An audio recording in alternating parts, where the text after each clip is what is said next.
एक तो सच्चा तेरा नाम सच्चा, सनातन ब्रह्म परमात्मा की किरणें समस्त सृष्टि पर बरसती हैं। विशेष रूप से जो उस परमेश्वर का ध्यान अपनी अंतरात्मा में करते हैं, वे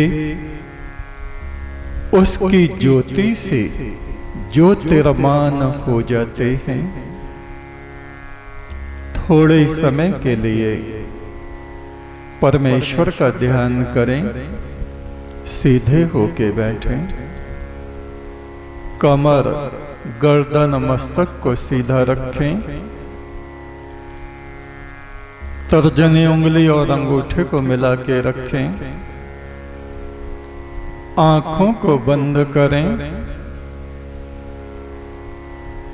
बंद आंखों से मस्तक में ब्रह्म ज्योति को देखें। उसी ज्योति में से उठते हुए नाद गुंजार को सुने।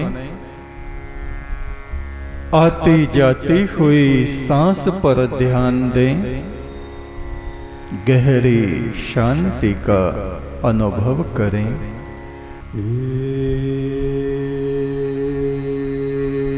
एक तो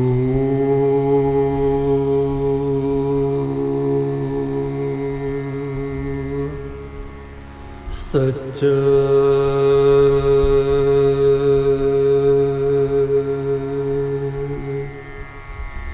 तेरा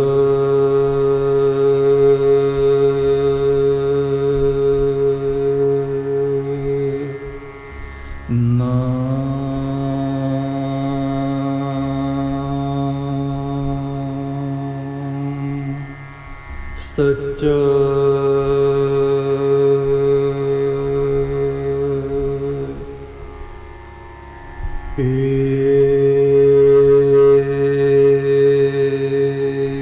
एक तो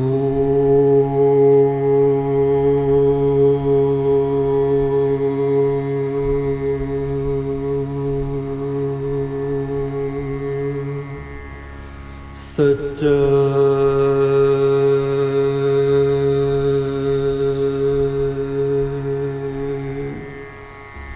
तेरा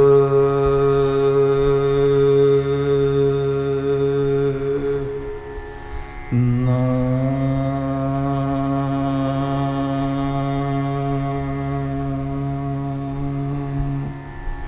सच्चा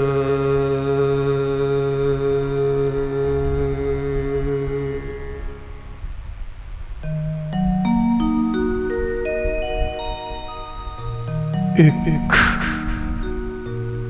तो सच्चा तेरा नाम सच्चा,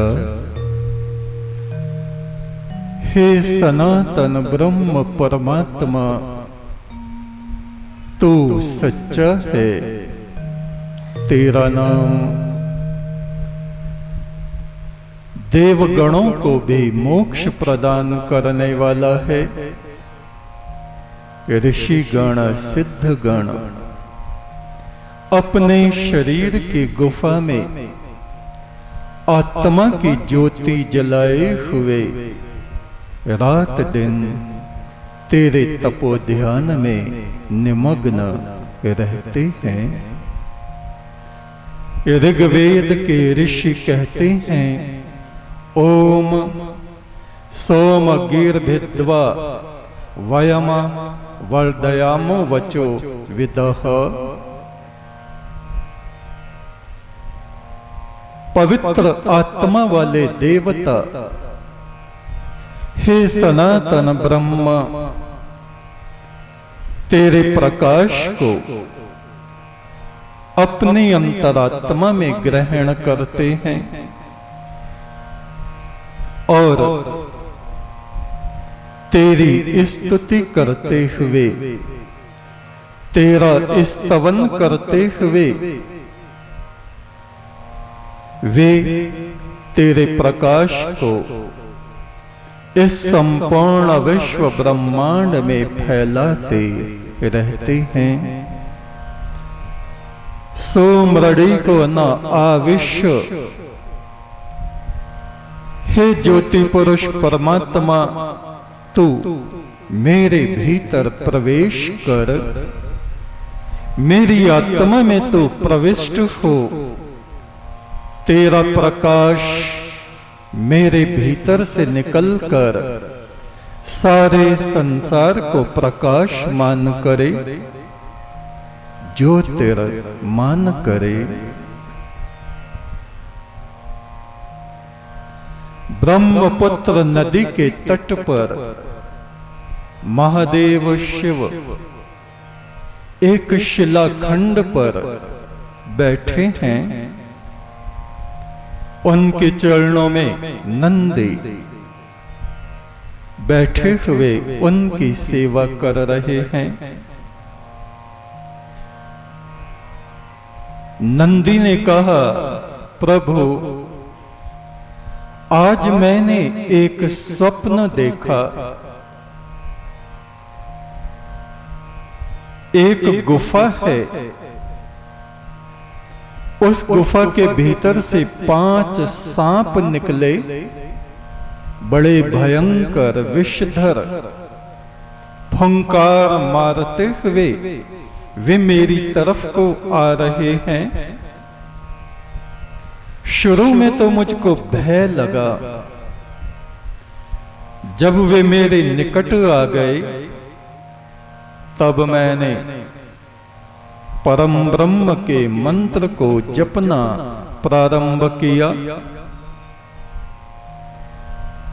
मैंने देखा वे 5 सर्प 5 दिव्य सुनहरे हंस बन गए हैं। उन 5 ने एक सुनहरा आसन बिछाया हुआ है। मैं जाके उस आसन पर बैठ गया। उन हंसों ने उस आसन को चारों तरफ से पकड़ा और वे अंतरिक्ष में उड़े और ऐसे प्रकाश के स्थान में मुझको ले गए जहां दिव्य आत्माएं उस परम ब्रह्म का आराधन करते थे, स्तवन करते थे। फिर मैंने देखा उन देवगणों के दिव्य मंत्रों की किरणें जब मुझ पर पड़ी तो मेरा शरीर एक प्रकाश में बदल गया और वे 5 हंस ज्योति बन बन के मेरे भीतर समा गए।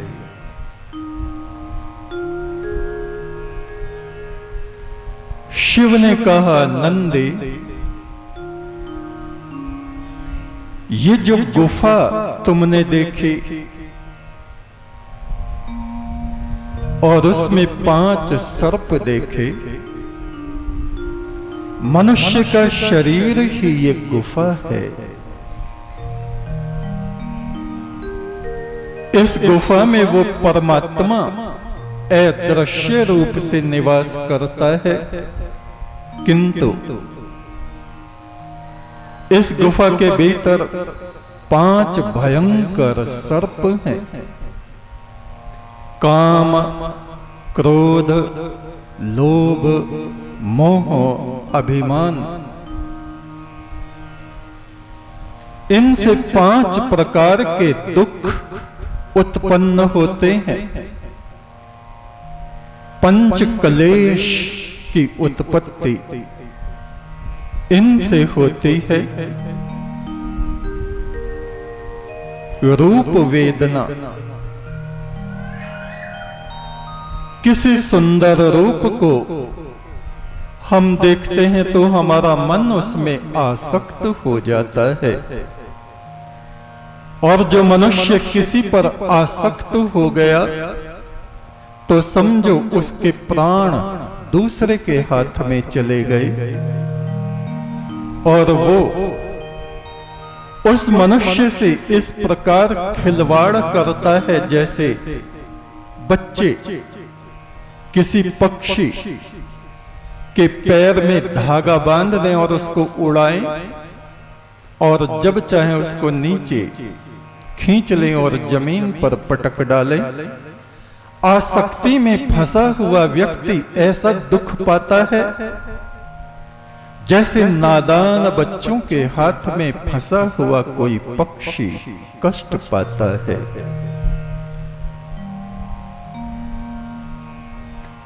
इस आसक्ति को दूर करना चाहिए।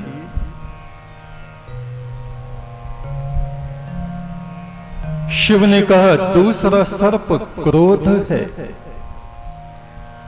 क्रोधी व्यक्ति अचानक ही संकटों से घिर जाता है।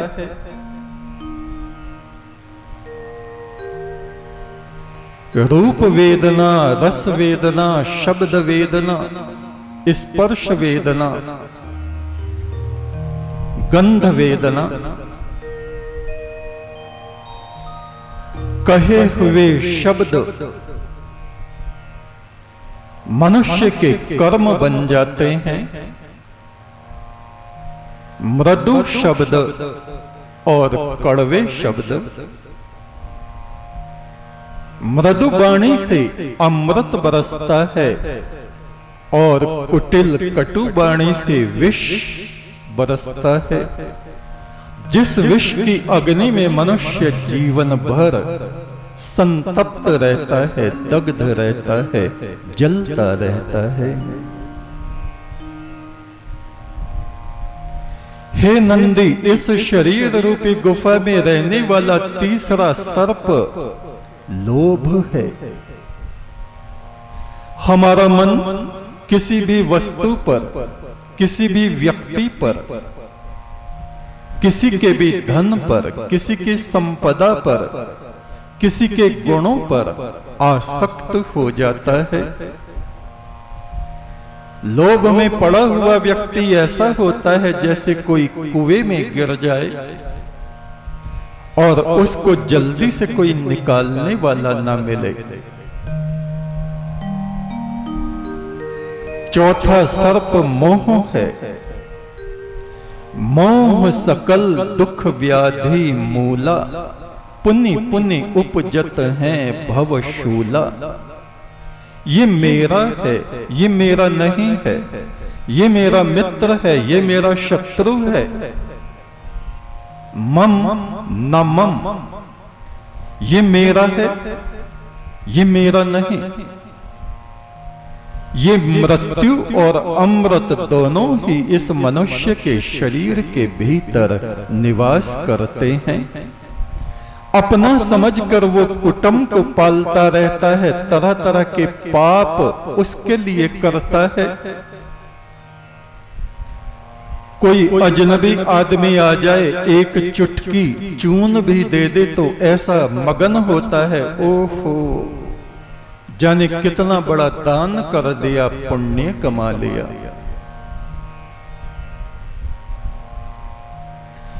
इसको मोह कहा जाता है। मोह की रस्सियों से बंधा हुआ मनुष्य अज्ञान में, अंधकार में दुख पाता रहता है। इस शरीर की गुफा में रहने वाला पांचवा सर्प अभिमान है। इंसान अपनी अकल, अपनी बुद्धि के सामने दूसरे किसी को कुछ समझता ही नहीं। बड़ों बड़ों का अपमान कर डालता है, वृद्धों का अपमान कर डालता है, माता पिता गुरुजनों का अपमान कर डालता है। जिसकी बुद्धि दूषित हो गई है वह सत्य के मोक्ष मार्ग से भटक जाता है।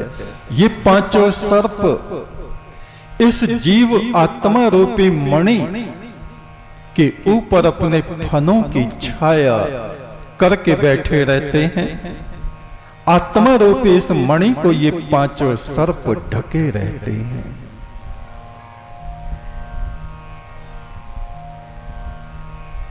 जो मनुष्य निरंतर गुरु चरणों में रहता है, गुरु वचनों के अमृत को ग्रहण करता रहता है। अब तुमने देखा कि वो पांचों सर्प गुफा से निकले और तुम्हारी तरफ को भागे आए। तुमने परम ब्रह्म का मंत्र जपा, इसलिए जपा क्योंकि तुम गुरु की छाया में रात दिन निवास करते हो। सत्य की अमृत छाया प्रकाश तुम्हारे चारों तरफ फैला हुआ है। तुम्हारे उन पुण्य कर्मों के प्रभाव से ये पांचों सर्प पांच हंस बन गए। जो ऋषि गण हैं, जो दिव्य आत्मा वाले हैं, वे इन पांचों सर्पों को पकड़ पकड़ के हंस बना देते हैं। इनके विष को निचोड़कर अमृत इनमें भर देते हैं।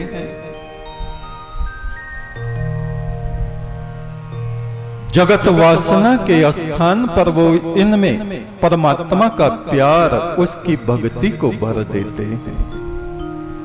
क्रोध के स्थान पर वे इस सर्प में करुणा को भर देते हैं। लोभ के स्थान पर दान को भर देते हैं। मोह के स्थान पर वे सेवा को भर देते हैं। सबकी सेवा संभावना को वे अपने भीतर पैदा करते हैं। और अभिमान के स्थान पर उस सर्प में वे विनम्रता, विनयशीलता को भर देते हैं। इन भयंकर सर्पों को वो सुनहरा स्वर्ग का हंस बना डालते हैं। और ये पांचों सर्प हंस बनकर इस जीव आत्मा को देवलोक में, देवगणों में, दिव्य आत्माओं में ले जाते हैं, जहां तुमसे पहले कितने ही देव पुरुष उस परम ब्रह्म के ध्यान में लगे हैं, आराधना में लगे हैं। उनकी किरणें जब तुम्हारे शरीर पर पड़ती हैं तो ये शरीर ईश्वरीय ज्योति में परिवर्तित हो जाता है। ये तुम्हारे स्वप्न का अर्थ है। नंदी, तुम्हारे पिछले जन्म भी ऐसे ही व्यतीत हुए हैं। अपने पिछले एक जन्म के विषय में सुनो।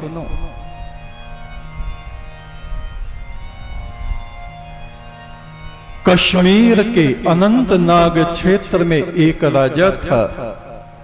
उसके दो पुत्र हुए। बड़ा पुत्र धर्मात्मा था, ऋषि आत्मा था। वह ऋषि मुनियों में जाने लगा, आश्रमों में जाने लगा, वैराग्य से भर गया। राजा ने बड़े पुत्र को राज्य देने की बात की तो उसने मना कर दिया। उसका नाम था रतनजोत। उसने कहा, महाराज, मेरे लिए सारा संसार तिनकों की तरह बेकार है। ये राजपाट भोग मेरे लिए तुच्छ है। मेरे छोटे भाई को आप ये राज्य दे दीजिए। राजा ने छोटे पुत्र को वो राजगद्दी सौंप दी। स्वयं